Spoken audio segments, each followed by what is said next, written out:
नमो नारायण, जय महाकाल। देखिए मेरे साथियों, आज का जो वीडियो है वो है कि शक्तियाँ परीक्षा कैसे लेती है।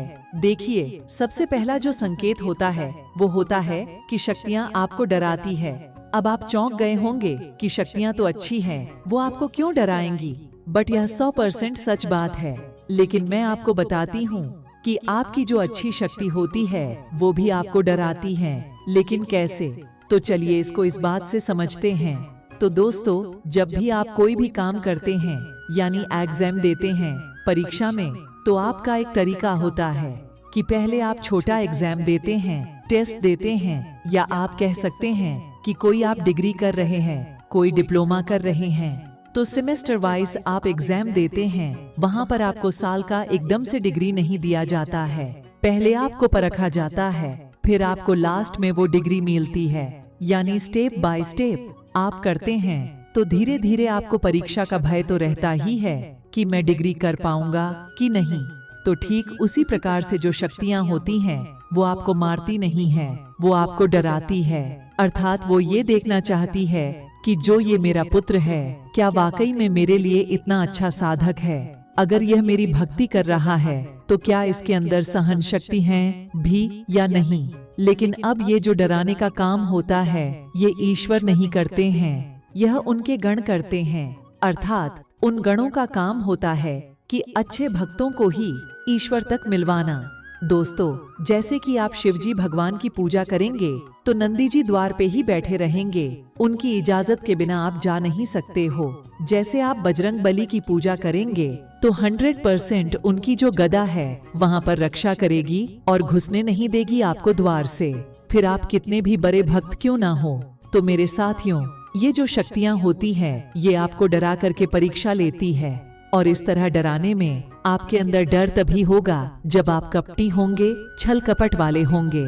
लेकिन वही अगर आप सच्चे साधक हैं तो डरने की जरूरत नहीं है। तो पहला तो नियम ये हो गया। अब चलिए दूसरी बात पर गौर करते हैं। तो दोस्तों, आप देखेंगे कि सबसे पहले आपको वो ऐश्वर्य वाली चीजों से यानी भौतिक सुख सुविधाएं वाली चीजों से दूर कर देंगी। अब आप सोचेंगे कि भगवान की भक्ति में तो ये सभी चीजें तो चाहिए, जी बिल्कुल मिलेगा ये सारी चीजें। लेकिन सावधान दोस्तों, इस बात को आपको बिल्कुल भी नहीं भूलना है कि आपको आजमाया जा रहा है। क्योंकि जब आपको आजमाया जाता है तो आपको हर प्रकार से ठोका पीटा और बजाया जाता है, जिसमें सबसे पहले आपसे रुपया पैसा धन छीना जाएगा, और उसके बाद इतना मिलेगा कि आप सोच भी नहीं पाएंगे। जगतपति नारायण के पास, अर्थात जो बैकुंठ के स्वामी हैं, उनके पास इतना धन है कि कुबेर के ऐसे सहस्त्रों खजाने भी कम पड़ जाएंगे। तो आपको सब कुछ मिलेगा, बस आपकी भक्ति सही होनी चाहिए। अब चलिए तीसरी बात पर गौर कर लेते हैं।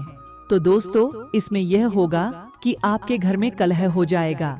तो आप सोचोगे कि जैसे मैं पूजा पाठ आरंभ किया तब से मेरे घर में तो कलह स्टार्ट हो गया। तो मेरे साथियों, इसमें दो बातें हो सकता है कि इस वजह से कुछ अच्छे चेहरे सामने आ रहे हों और उन लोगों के अंदर से नेगेटिविटी हट रही हो, या फिर हो सकता है कि यह आपकी परीक्षा का एक हिस्सा हो। अर्थात भगवान देखना चाहते हैं कि कलह होने के बाद भी यह इंसान इस भक्ति मार्ग से डिगता है कि नहीं। तो जो अडिग रहेगा तो वह ही मेरा सच्चा भक्त है। जैसे कि साथियों, आप जानते ही होंगे कि भक्त प्रहलाद की कितनी परीक्षा ली गई थी। बुरी से भी बुरी परिस्थितियों में उन्होंने भगवान की भक्ति करनी नहीं छोड़ी, जिसका परिणाम आपके सामने है, जो कि साक्षात इस जगत के पालनहार श्री विष्णु भगवान ने नृसिंह अवतार में उनकी रक्षा की थी। तो मेरे साथियों, अब आप समझ जाइए कि क्या हो सकता है, क्या नहीं हो सकता है। अब अगली बात आती है कि आपका मन नहीं लगेगा, अर्थात आपका बार बार मन जाएगा कि मैं मोबाइल चला लूं। दोस्तों, ये क्या है? तो ये एक माया है, और जगतपति नारायण माया के ही देवता है। वो आपके ऊपर ऐसी माया करेंगे कि आप माया में खो जाओ, और अगर इस माया में आप खो गए तो आप गए। आपके मन में ये सवाल बार बार आएगा, आपको बहुत बोला जाएगा कि अरे ये सब बेकार है पूजा पाठ, मैं सो जाता हूँ, मेरे दोस्त याद कर रहे होंगे, मैं खेल लेता हूँ, थोड़ी टीवी चला लेते हैं, थोड़ा PRH लेते हैं, थोड़ा मोबाइल चला लेते हैं, गेम खेल लेते हैं। तो दोस्तों, इस प्रकार से जो भी माया होती है वो आपकी परीक्षा लेती है, अर्थात आपको हर प्रकार से ठोकती है, बजाती है कि देखे यह आदमी अपने भक्ति मार्ग से हटता है कि नहीं। दोस्तों, ये शक्तियाँ हर रूप से आपकी परीक्षा लेती हैं, हर तरीके से लेती हैं, और कई कई जगहों मैंने ऐसा देखा है कि शक्तियाँ आपको डराती है। आपको सपने आएंगे बुरे बुरे कि मुझे सांप घेर रहा है, मुझे दौड़ा रहा है, मुझे दिख रहा है, मुझे काट रहा है, मेरे अगल बगल है। तो अगर ऐसा होता है आपके साथ तो इसके दो लक्षण हो सकते हैं। एक हो सकता है कि अभी कुंडली में राहु है, आप अपनी कुंडली को दिखाइए और उसको समझाइए, उसके उपाय करिए। और अगर नहीं दिख रहा है तो भी आपको घबराने की जरूरत नहीं है, अर्थात साक्षात वासुकीनाथ आपकी रक्षा कर रहे हैं, आपको दर्शन दे रहे हैं। भोलेनाथ आप पर कृपा बरसाने वाले हैं। तो मेरे साथियों, अगर आपने अपनी भक्ति अच्छी रखी है तो शक्ति आपको अपने आप मिलेगी।